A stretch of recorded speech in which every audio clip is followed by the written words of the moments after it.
Hey out there, everybody. It's Movie Geeks United, one of our favorite shows to do every year. Tonight's the night where we reveal our favorite films from the previous year.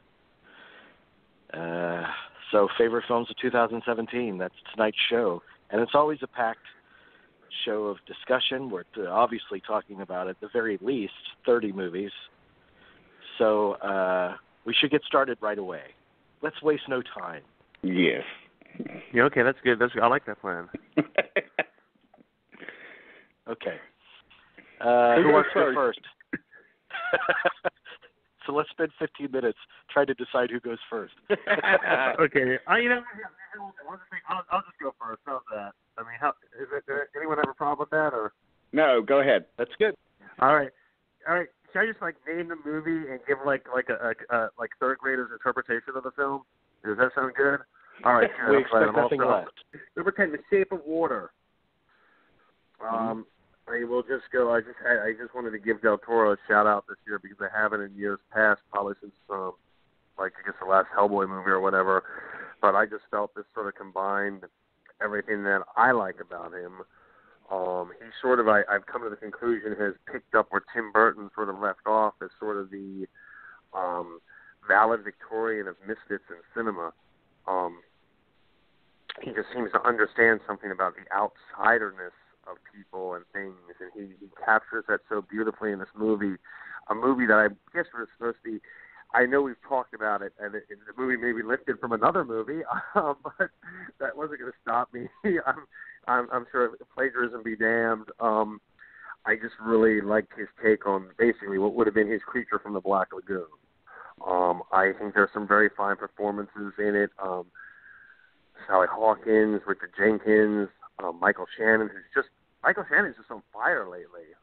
He's just on. Well, he's particularly vile in this movie, surprisingly vile. Oh, he's very vile in this movie. But I like this, Octavia Spencer. I can't forget her because I think she's a vital part of the movie as well. But I think we would be in a year of creature performances that I think are becoming more accepted. I'm talking about Doug Jones and then obviously Andy Serkis in The War for the Planet of the Apes, obviously, as Caesar. I think that Doug Jones' performance is very important too as the Gilman. But I just think this is I don't think any other filmmaker in recent memory has made being a freak or a misfit as appealing as Del Toro, and the utter need for acceptance, to belong, to communicate, to be with someone. I'd be remiss if I didn't say I think The Shape of Water is probably the most romantic movie of the year. I know that sounds freakish to say, but it really is. The desire to be wanted and to be loved. The film, it just permeates with that. And I even think that's true with Richard Jenkins, the sub-story with him. Mm-hmm. I mean, don't you, that scene in that diner, the restaurant, aren't you just crushed? I mean, you're crushed in that. You're just crushed by that. So I think it is just something that gets to Del Toro's, he has a heart. He's not just, he's a fanboy in one sense, but in the other sense, he is an old-fashioned romantic. And I think that comes across in this film. Not so much in the Crimson Peak, or especially in Pacific Rim, but certainly this is, I think, his strongest film since Pan's Labyrinth. Certainly, and I don't get me wrong, I like the other films that I just mentioned, but they're not. They're different. They're a different side of Del Toro. I think those more embrace his fanboyish tendencies, which is fine. That's wonderful. That's great. I think those are very, very important things. Well, I think The Shape of Water really speaks to something that we have in this country. So I really just wanted to really give a shout out this year to him. Well, that's good. Its stock has really risen in the past month, man. And we I'm sure Dean agrees. We could be looking at it like a Shape of Water Oscars. Yeah, it's a possibility. And on one side of the coin, I like the movie. I think it's a good movie, and it would actually give Dean something that he wants, which is a Best Picture winner that is fronted by a female. Yes. So that's at least one constellation for you, Dean. And I know you thought the movie was okay as well, but what I want to point out too is the fact that, and it comes from his indie roots, and he's always been able to do this.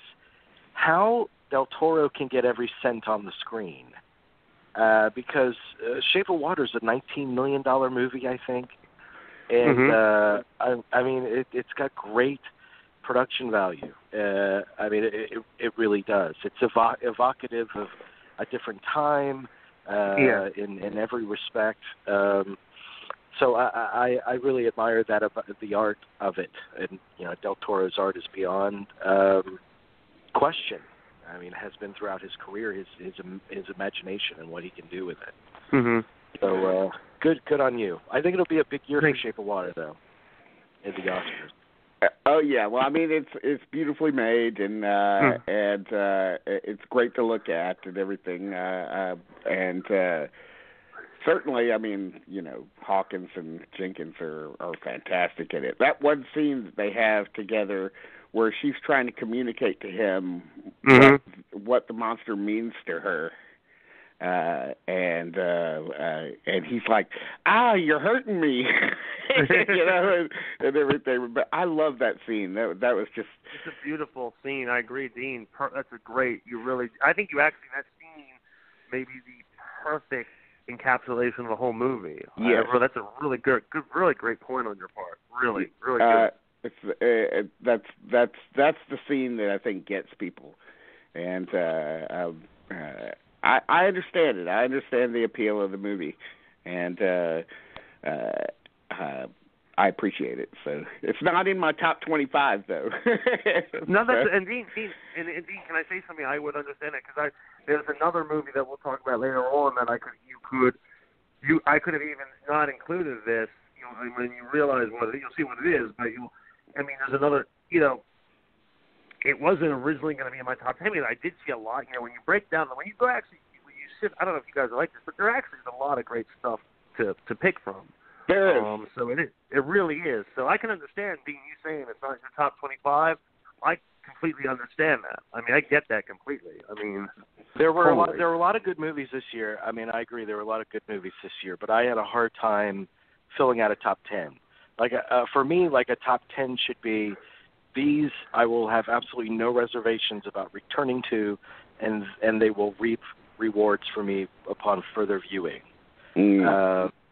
So it was a challenge, like a top 10, but I could fill out a lot of movies that I liked, that I appreciated. Right. Sure. All right. So Dean, you'll have the last word. So okay. That's tonight. So you can spend 4 hours talking about your number one. So I'll go ahead and do my number 10. My number 10 is City of Ghosts, which is the documentary from the director of Cartel Land, and it's about embedded kind of civilian journalists in Raqqa when ISIS was born and infiltrated Raqqa, overtook the city of Raqqa, from which they spread out all over the world, unfortunately. There were a group of citizens, young people mostly, who were very interested in media, and one of them had a camera, blah, blah, blah, and they took it upon themselves to start documenting this insurgency that would soon touch the entire world. So we see their footage of the atrocities that are taking place, and they're graphic. At times it's almost like a smut film almost, because heads on fence posts and all of this kind of stuff. The just horrific carnage caused by ISIS and what it did to that community, and they are determined to share this news with the world. What's happening in Raqqa, and soon it becomes something more global. And so these journalists, some are still embedded in Raqqa. It's a group called Raqqa. Raqqa is being slaughtered silently. That's the name of their citizen journalism group. There's still a handful of people in Raqqa that are working on it and shooting footage secretly from the front lines, trying not to get caught. But the main characters, I mean, they've had to move to Berlin and to Turkey, and they're on the run, and they know that there's a price on their head at every corner, especially as ISIS plots unravel in places like the UK and America. There's no safe haven for them because ISIS knows how to use the media.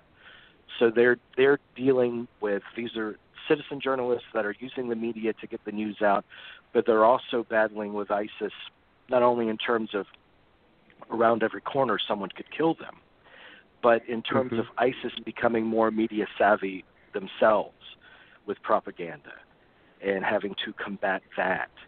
And several members of their families are killed because of what they are doing.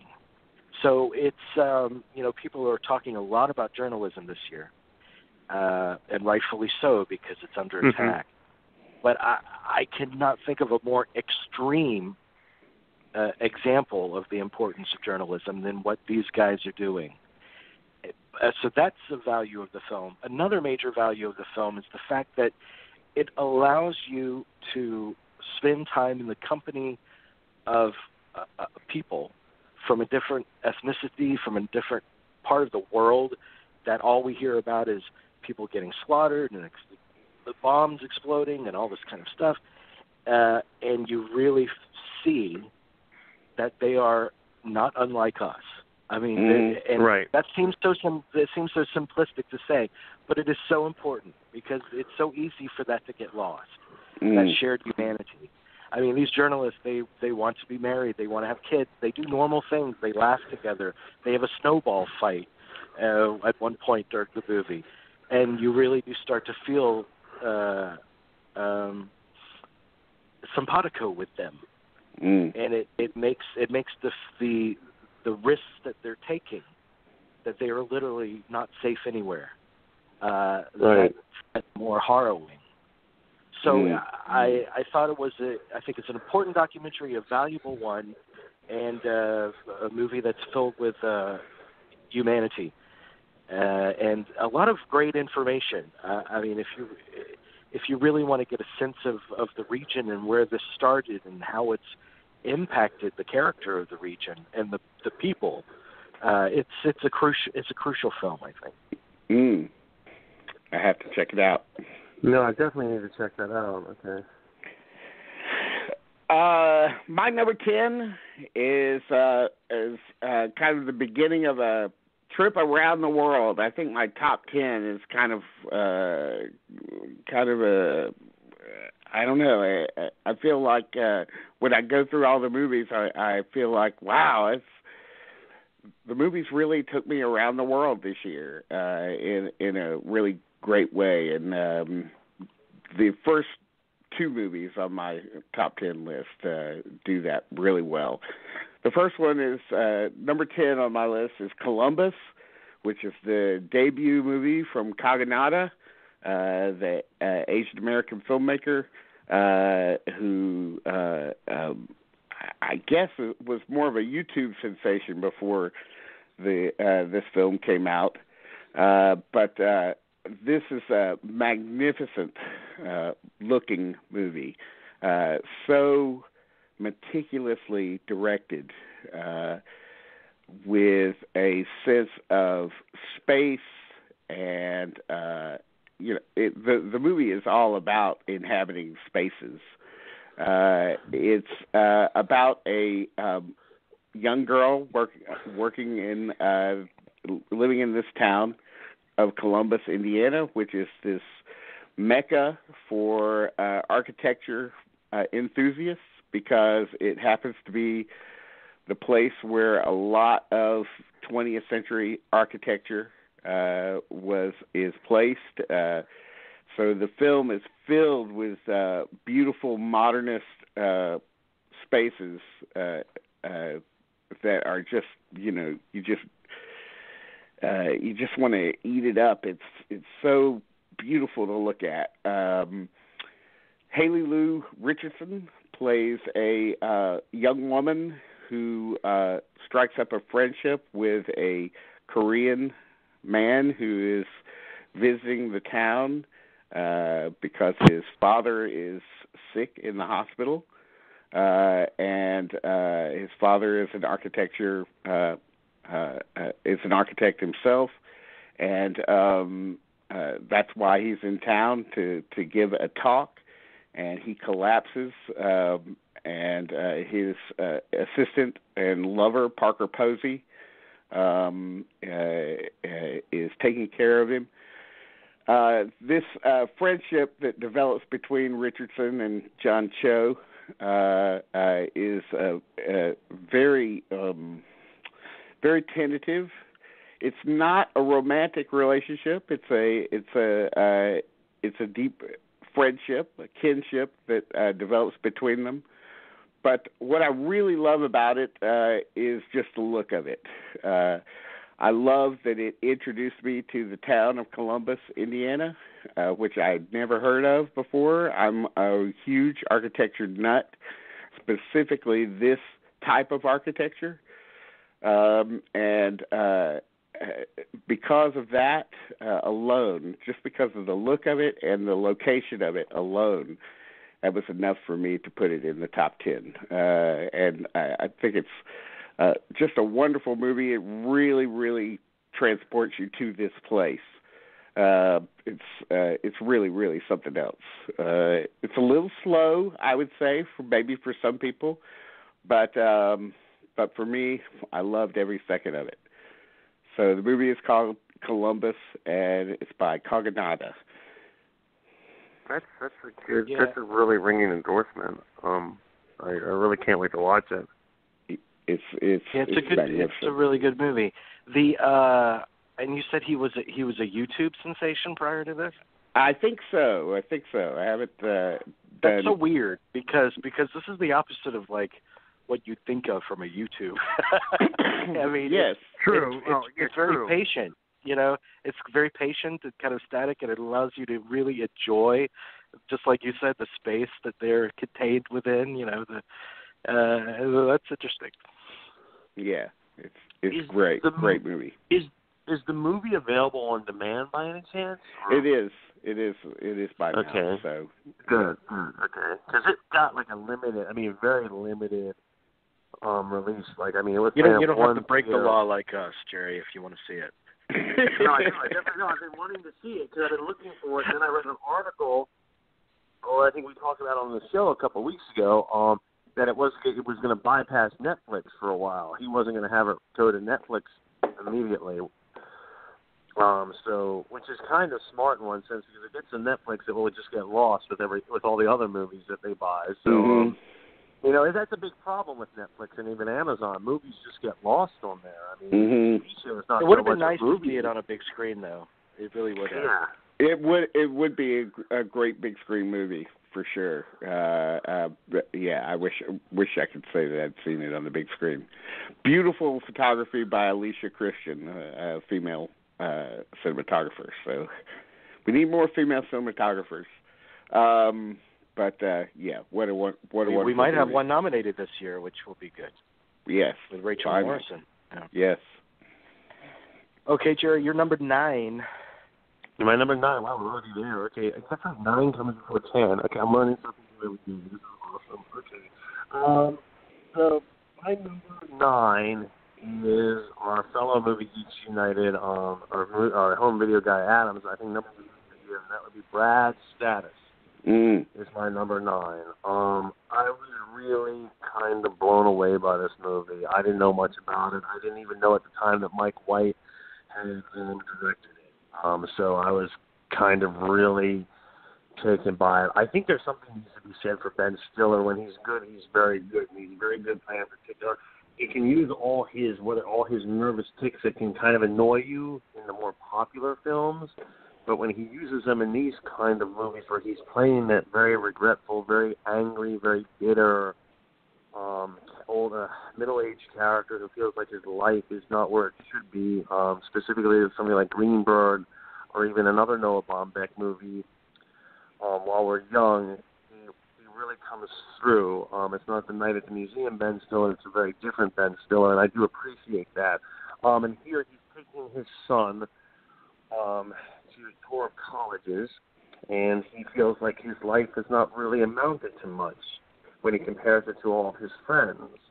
Then he sees, when he looks at them, he has what we would call Facebook envy. I think all of us can probably relate to that to a degree of some kind, if I'm not mistaken. I know I can. I've been criticized endlessly for it for the last 10 years, but we do have some sort of, I do think there is some sort of thing where we realize that, you know, we do compare ourselves to others when we really shouldn't, and that's what I like about the movie, because the movie does bring that home. There's one telling scene where he thinks that because he runs a nonprofit. He's basically in charge of a little nonprofit. He's not as successful as his Michael Sheen, who's big in politics, or I think Luke Wilson, who is a very powerful businessman. And then there's another friend, I believe it's played by Mike White, who is a Hollywood producer. And he feels that he is not anywhere in the league of these men that he went to college with, so he feels they've gone on to live better and more productive and more successful lives and wealthier lives. But he realizes, I think, especially towards the end, that he was in wrong, and he's put in his place by one of the college students who shows them around, because this one student that she really looks up to the life that he has lived, and he then says, well, no, I was wrong. You should go for the money and everything. And she puts him in his place, and it's a very beautifully acted out scene. But it's a very powerful movie, and it really gives one a lot of thought. The way I can say it, it's a Todd Solondz movie that has hope. In one sense. It's not a condescending film. And a movie like this can easily come across as condescending and cynical, and it's not. And that's what I think really attracted me to it when it was done, is it didn't take that easy negative approach. It really ends on a very optimistic note. And I really appreciated that. I really did. I can't start. I mean, it is worth the praise, and it came and went very quickly. But I think it's definitely worthwhile watching. Definitely. Yeah, I appreciated the movie to a certain extent, but I felt there was an essential disconnect with the main character. I don't know. I felt that he was silly. He's silly. Yes, he is silly. He is. I mean, it's really funny that you bring that up, because we have to, he's in the Noah Baumbach movie that came out on Netflix, The Meyerowitz Stories. That comes out around the same time. So you also, I think this is much better than that. I wasn't crazy about that one, but I understand what you're saying. I understand sometimes it's hard to, with Ben Stiller, he's one of those actors that his personality is so ingrained in our brains that it's kind of hard not to picture him in that. I understand what you're saying. I totally understand that. Yeah, I responded much more to Greenberg in terms of connecting with that type of character, but I just felt that he wasn't appreciating what he had quite enough. Right. He does. That's the point. All right, we'll talk about Brad Status later. Yep. Okay. Oh. We'll talk about it more later. Yep. Oh, wow. Wow, we actually have a common thing this year. Okay, this is awesome. Okay, this is good. All right. My number 9 is Mother. It's as I expected. I responded to it. I responded most to its sense of lunacy. That's the word. and just as a statement of, I want more directors to feel free to follow that lunacy, to let their minds just explode, and have audiences be the beneficiaries of all the splatter on screen when their minds do explode. I want to put this on my list. It's not a movie that I responded to on an emotional level, which is fine. But it is a movie that I found incredibly inspiring, just for the ferocity of spirit in which it was created. There's just such a sense of urgency in this movie. Now, I love that it's open to interpretation. I'm not going to say that I understood every beat of it. But my impression of it is that, there is religious allegory going on, but I think that's used simply as a way to structure the film. Mm-hmm. The religious allegory kind of are the beams that are holding the house up. Mm-hmm. But what it is really about for me, I can absolutely see the environmental statement in the film, which is there. It's unmistakable. But I think it transcends the environmental thing because I think it's about consumption in general. I think it's about not valuing anything. I think it's about a culture that is so ravenous to cannibalize every single thing they can around them that they appreciate nothing, that it's just about more. That the frenzy of the film captures that so much for me. And that's what I latched onto most about it. It really does take more than one viewing because there's so much activity going on as that film progresses. Yeah, it's hard to catch everything that's happening because you're just lost in the overwhelmingness of it, you know. But I did really enjoy it. I love that when Aronofsky makes films like this, where he just lets himself just run wild. But I do think it's structured in a real concern, and I think that motherhood is like the perfect kind of venue in which to express this.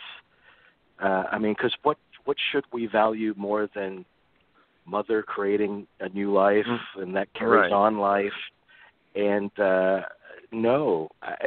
sometimes you look at this generation that appreciates nothing for more than the hour that they're thinking about it, and you're thinking, is there hope for another generation?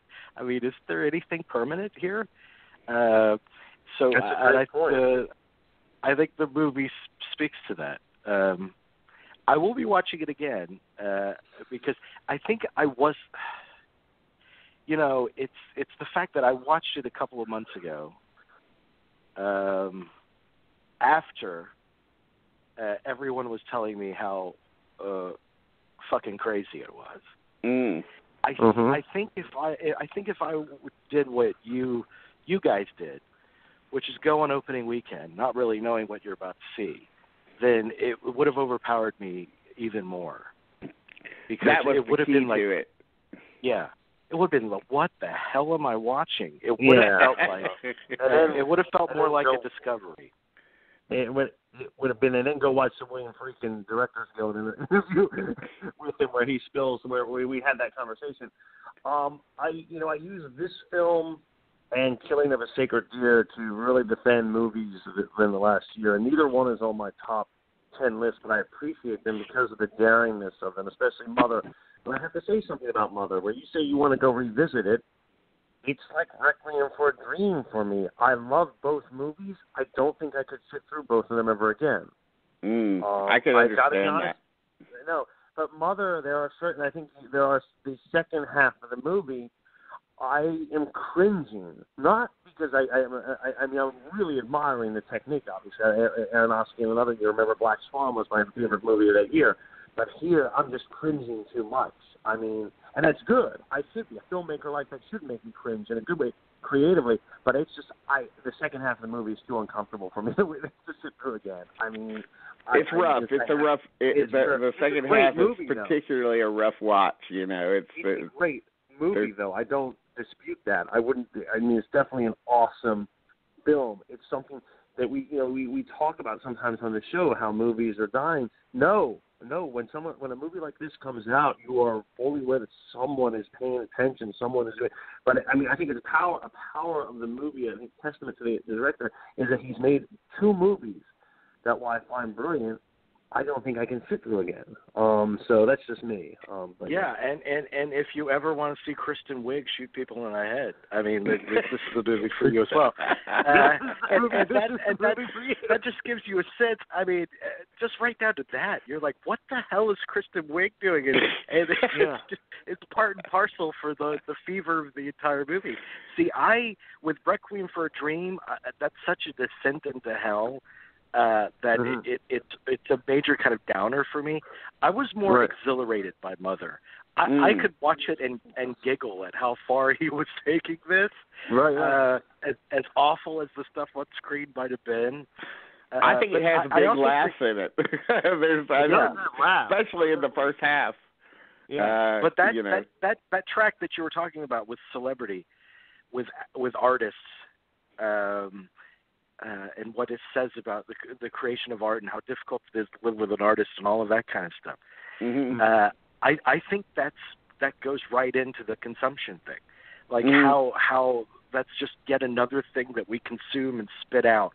And maybe artists are so self-centered that they do that with their relationships as well. So I think it's all everything is in there. It's a kitchen sink movie, and actually there's a part of it that involves a kitchen sink. That's the best part. The best scene in the movie is the breaching of the sink, which is amazing. That is true. That's what a great movie. Okay, well, number 9 for me is the documentary Kitty from Turkey. It's actually by some U.S. filmmakers as well, so it's a Turkey-U.S. co-production directed by Seda Turan. Again, another movie that transports me to a different place. That is Istanbul, Turkey. Where we follow the lives of street cats that are much loved in the country, in the city, and are cared for by shopkeepers and so forth that forge relationships with each one of these animals, and we get to see the shopkeepers sort of speculating on their lives and on the cat's personalities. It's a fascinating movie about our connection to animals, and that's something that I think needs to be looked at more deeply through films. I think this movie does it very creatively and very beautifully. Beautiful score. The photography is amazing. The editing is perfect. Each cat has its own section of running time to be featured, and it's just a magical kind of transportative documentary that is free of any kind of any kind of real worry or drama, I guess. I don't want to say that it's without drama because it's not, but there's just a sort of sense of, while you're watching it, there's a tremendous sense of relaxation that comes over me. And I feel very comforted by the film. And not many movies did that for me this year. So I have to hand it to that movie for really, really taking me someplace new. And so Kitty is my number 9 pick. What a great movie it is. Even if you're not a cat lover or whatever, I still think you would respond to it. So check it out. It's a good year for female filmmakers, I think. With things like Maudie and Obit and Mr. Roosevelt. Those are all some of my favorite movies of the year. So they're all in my top 25. What country produced Katie? Like, what country did that come out of? It comes out of Turkey, but it's also a U.S. co-production. I gotta say, I thought this would be your number one movie. I don't mean that facetiously. I mean seriously, the way you talked about it. So I'm really kind of now I'm really curious what comes before this. So I'm really curious because I really thought this would be like close to your number one. It's definitely one of the movies, one of the few movies that I bought, once it came out, and it's just a wonderful movie. I think that it can be rewatched many times and enjoyed in the same manner as when you watched it the first time, which is a good thing. Maybe a little, there's not a lot of, intellectual content in it, so that's why. That's not a bad thing. That's not a bad thing. Well, and it's not, like you said, it's not, there's not manufactured drama in it. Right. Which is refreshing sometimes. And, cats have 9 lives, so it should be your number 9. Okay, that's a good point. That's a very good point. It's like having Dick Cavett like your show. Okay. All right, Jerry, you're number 8. You haven't doubled up anything yet. Well, there is one. I know there is one double. Okay. There wasn't going to be because in the last couple of years I haven't done that, but there's one double, and the double is actually an afterthought, really. So I won't lie to you. But there's only one. But it's not this one. How's that? Okay. Okay. I think I won't lie to you. I could have easily done a top 10 list by the end of July this year. I really could have. And it wouldn't have been it wouldn't have been a stretch. This movie, I would say, is probably the first great movie of last year, and that would be Get Out. I don't want to say, I hate using the word timely and all that stuff, because it's really not. You could have made this movie in the last 30 years, I think, and it would work whenever it came out. Yeah, it would have worked in the 80s. It would have worked in the 70s, really, if you want to know, to be very honest. Look, we've talked about it a lot. I don't want to bring it, but it's so well done, and it is kind of movie that I think I have watched a little bit of it on HBO, and there's stuff I didn't pick up the first time, and it's really like, oh, I didn't see that kind of thing. And I think that's really a testament to the filmmaker who this is just. I mean, talk about a revelation. I mean, by Jordan Peele. I love Key and Peele, but I didn't know this was in there. I did not know a film like this was in his wheelhouse. I had no idea. And it's so clever and just a great cast. Obviously, the lead, Daniel Kaluuya. Is it Kaluuya? Kaluuya? What is it? Kaluuya. Kaluuya. So it's close. You guys got to give me credit there. That's a first that I've been that close. So, okay, and Allison Williams is obviously very good as the What should we call Allison Williams in this movie? The lore? I mean, what? She's the femme fatale, I would say. Yeah, she's the femme fatale. Obviously, the parents, Bradley Whitford and Catherine Keener, are very good in this movie. But it's just it's a great. I think if we're going to look back at 2017, I think it was a year that the studio realized that what it had in it to make the genre film and actually the genre film could reinvent itself and can be very smart. It happened in several different types of genres, not all on my top 10 list, obviously, but it just seemed like this is a year. It's all right to call yourself a horror film. There's no shame in that. And I think Get Out is the first movie that came out this year. Now, it's not, of course, a couple of weeks, I think, before Get Out came out, A Cure for Wellness came out. So, I mean, yeah, there may be some shame in calling yourself a horror film. I'm not sure. But Get Out was just such a, it was just, you were glued to the screen. You really were to the very last moments of the credits rolled. You're like, wow, you were really on the edge of your seat. I thought it was it's what we talked about in the show from the very start, that horror films were also very important social commentary. And I think this film is one of the best I've seen of that in a long time. Yeah, and I love what I loved about it was just how it I know he doesn't. I know Peele doesn't look at it as a comedy in any way, shape, or form, but I feel that it is a satiric comedy. It is a satire at times. Yeah, I mean, some of it is way over the top, and I think in a funny way. But also its underlying worldview is so ridiculously serious that the movie seems very adept at walking that tightrope between these competing competing sort of aims, I guess. But it is a wonderful ensemble. Is it Betty Gabriel who plays the maid? I think she's really good in it. As Georgina.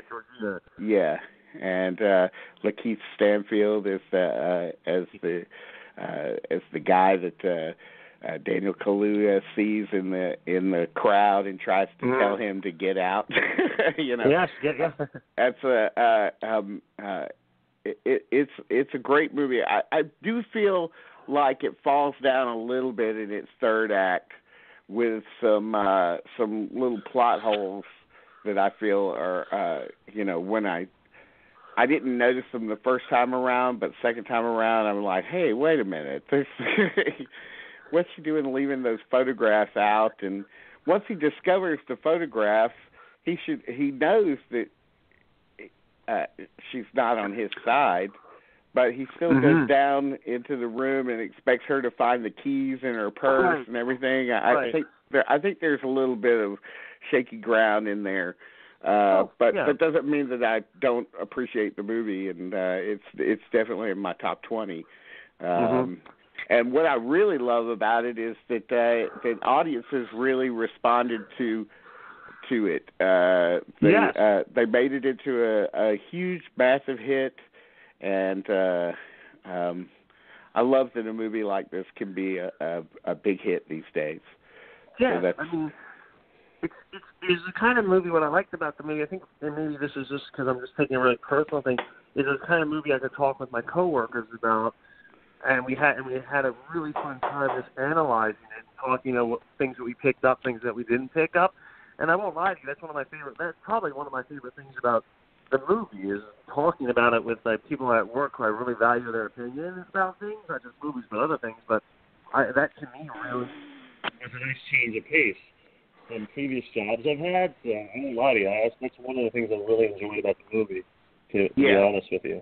Yeah, it definitely fomented conversation amongst moviegoers, and that's always a great thing. So, yeah, it's interesting how I like the fact that Jordan Peele respects the genre. He likes the genre, and he wanted to make a good movie in that genre of horror. And it's interesting how you take the premise of the Stepford Wives and you change the theme from feminism to race. And it makes it's really kind of a provocative twist. And the movie is provocative, and part of the reason why I'm surprised that it's been embraced as much as it has, because it's fronted by quote unquote well-meaning liberal white people who are doing this horrific thing. I do think it's a provocative movie that stands out in that genre. I mean, certainly compared to all the brain-dead horror films that we've had for so long. Yes. How can you say that, Jamie? How can you say that? 99% of all horror movies are pretty brain-dead. So, but it is How refreshing. dare you? It is refreshing to get an entry that has smarts to it. Yep. Yeah, definitely. My number 8. All right, so mine. Is it? Oh, you're doing your. That's right. You're doing your number 8. My number 8. Yeah, I'll try to go quick because we haven't reached a halfway point and we're already 48 minutes in.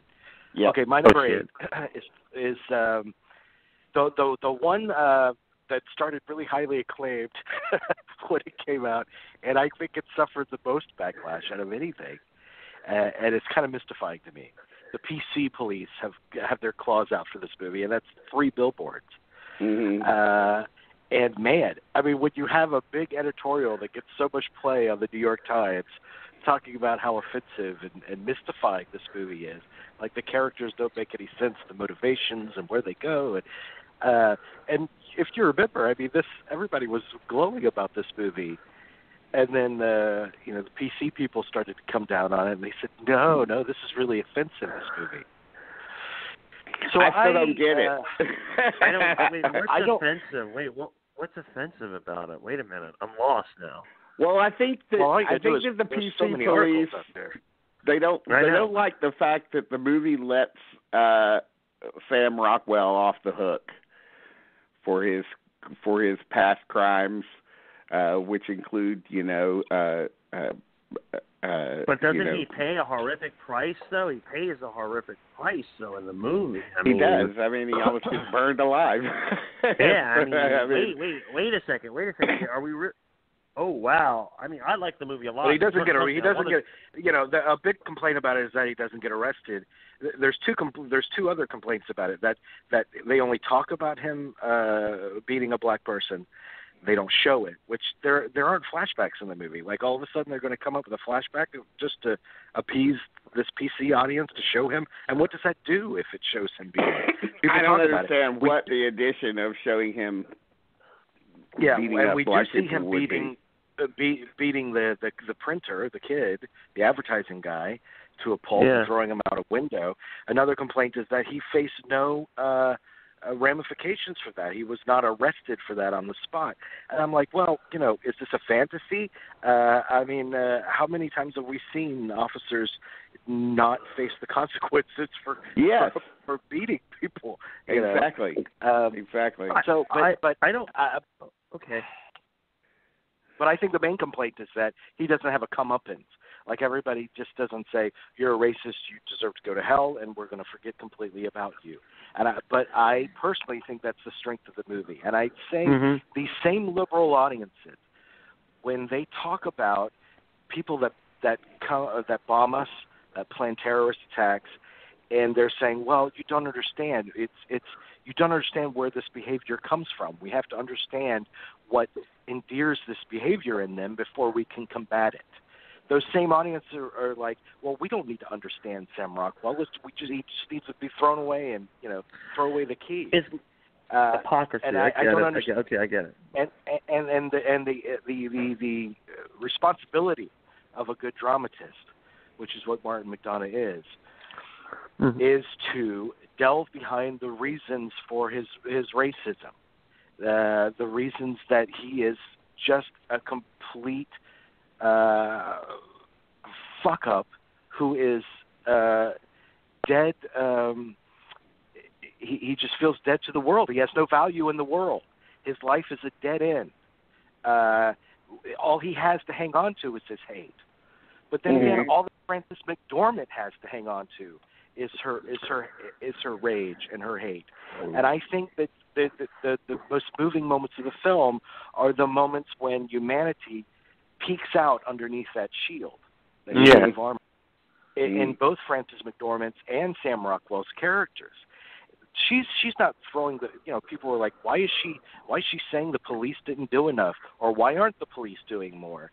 And my whole point is the police have probably done all that they can given the evidence that they have up to that point. They haven't given up. They can't do anything else at the moment. She puts up those billboards because it's a way to keep her daughter alive. And the way her daughter stays alive in her is to hang on to that rage, that how dare this happen, and no justice has been served. And I think it's so smart about people, and it's complicated about people. It's smart about the complication. I agree with that. I agree 100% with the inconsistencies and the behaviors that run counter to how you really feel. And I love that. There's a lot to chew on. And I think people that are blasting the movie for its political incorrectness are not seeing that the political incorrectness is one of the film's strengths. That it's really delving down into the ugly truth of where these things are born. And I think that's something that those audiences need to reckon with. And I completely understood it. There's not a character motivation that I was puzzled by. So I guess I was on the movie's wavelength and they weren't. But there you go. I agree with. First of all, I want to say it was very good analysis what you just gave of the film.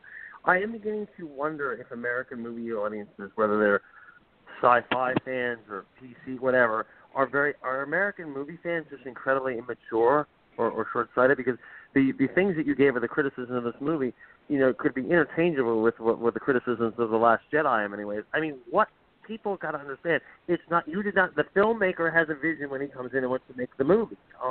This is a story he or she is trying to tell. I'm sorry that he did not tell the story that you wanted to tell. I mean, I feel like as an artist, you want to be, dear audience, I'm sorry I could not read your mind, kind of. There almost needs to be a disclaimer. But another point is by the end of the movie, Sam Rockwell and Frances McDormand, neither one are redeemed. There's not a come to Jesus moment. You just get the sense that they might be on the path to that, and that's enough. And it makes me think, would these same audiences blast Monsters Ball if it were released this year? Probably. I mean, Monsters Ball got a lot of shit the year it came out. So, but probably so. My only thing about Monsters Ball is the kid got hit by a car, right? Didn't he get hit by a car in the movie? Yes. Her son. And he's a big boy. I want to know what the car looked like that hit him. Were they going to sue him? I mean, because that car must have been incredibly damaged. I mean, that's all I'm saying. That's the only thing I remember about the movie. I'm sorry. That and the blowjob scene, obviously. But I don't remember much about that movie. I'm sorry. I'm sorry. I don't.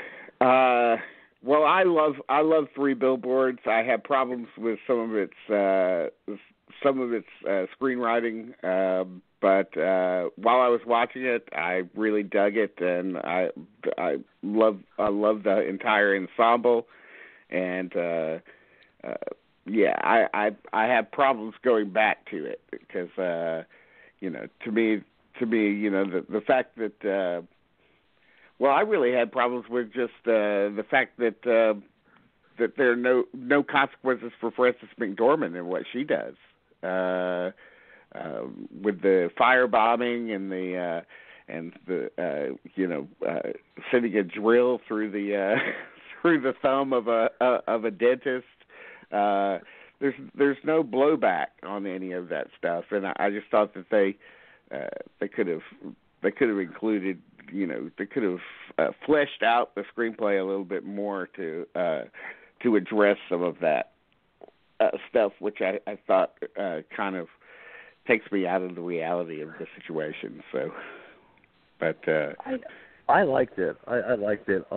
I think actually it's one of my favorite scenes. I mean, there's a lot of movies that have great scenes, not necessarily in my top 10, but I love the scene where Peter Dinklage takes her out to dinner.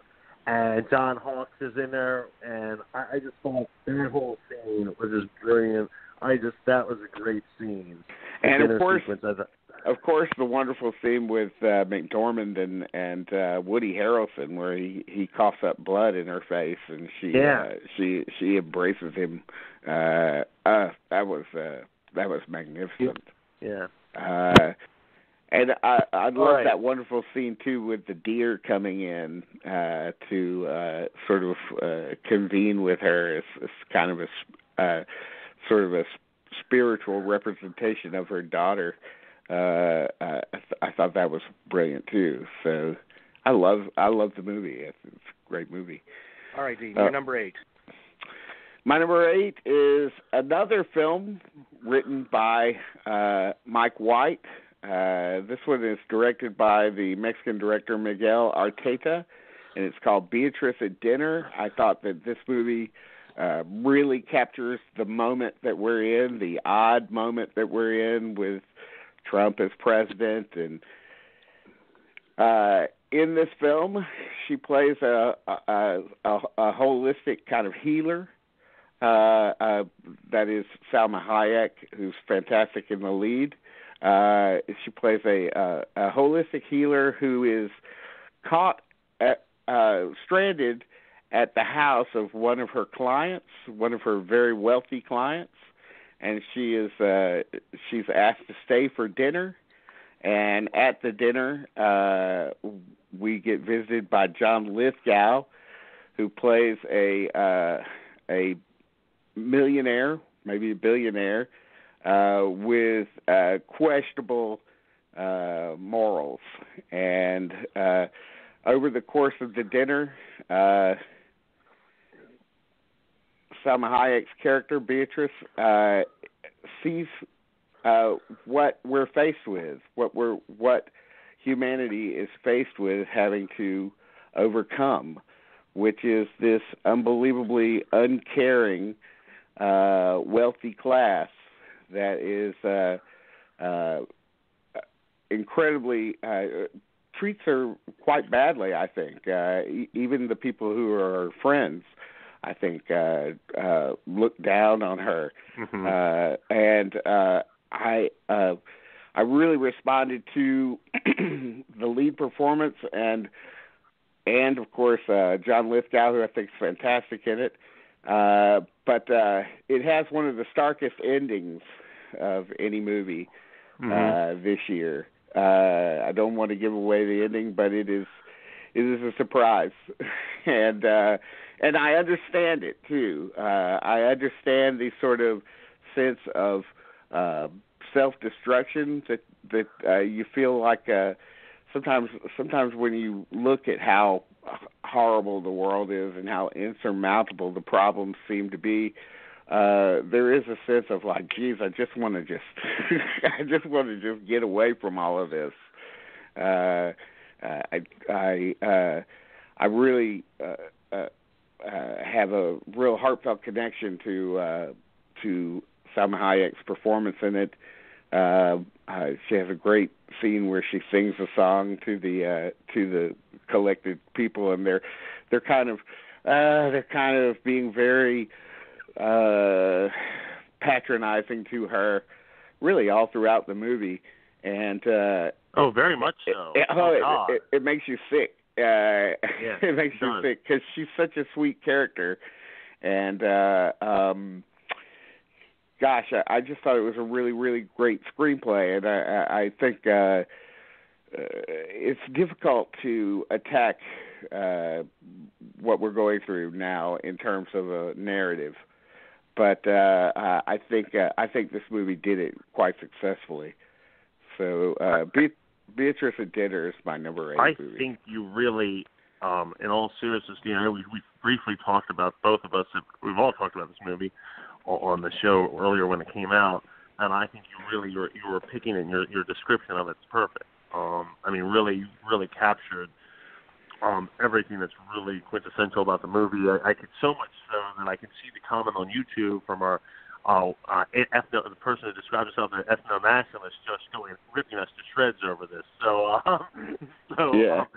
I mean that as a compliment, by the way, not in a derogatory way towards us. You really describe, I think, why the film works on a social and emotional level. So the kudos to you for that. That was a really good summary of it. Yeah, thanks. It's a fantastic movie. If you haven't seen it, check it out. Okay, Jerry, you're number 7.